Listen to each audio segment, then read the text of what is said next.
Well, here at Murray Hudson Books and Maps, and Prints and Globes, one of our favorite artifacts are the round maps, which are called globes. And they come in many different sizes and styles, stands, and so on.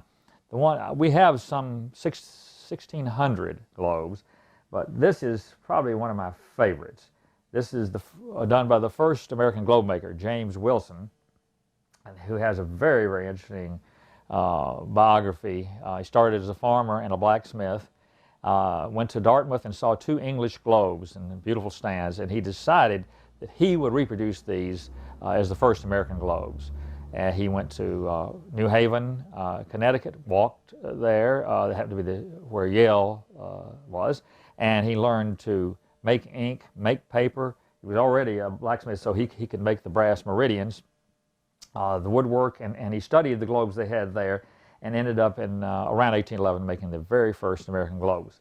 These are a pair of 1831 James Wilson globes, 13-inch, which is an unusual size, and very, very rare to have the pair of them.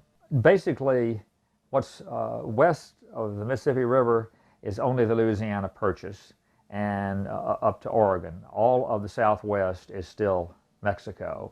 This has what's called a horizon ring, and that, besides the obvious feature of holding the meridian, the round metal ring, it has the seasons of the year. And this also, well, I told you historically all the things that were going on, all the countries and the empires and the kingdoms in the world as of 1831. It has been restored, but it's all original as far as the paper, the wood, the stand, the brass, etc. The celestial globe, star globe, has all the stars, and the size of the star on the globe is the same magnitude as it would be looking at the brightness in the night sky. And the stands are quite similar, as you can see with the. So the English, this is an English pair, this 1800, and the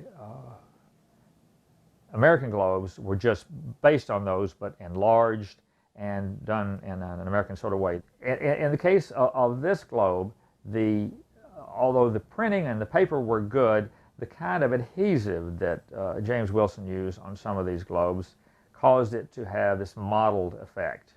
This is not where bugs have eaten it or anything's dripped on it. This is just the effect of the actual original adhesive on the paper itself. And here we have the cartouche, which is the title with the date 1831. James Wilson ended up outliving both his children, who were in the globe business with him. He was finally survived when he died in his 90s by his son-in-law, who ended up Cyrus Lancaster, who made the globes for another 20 years or so. So the latest globes that we know of are still by Wilson or his company, were prior to the Civil War.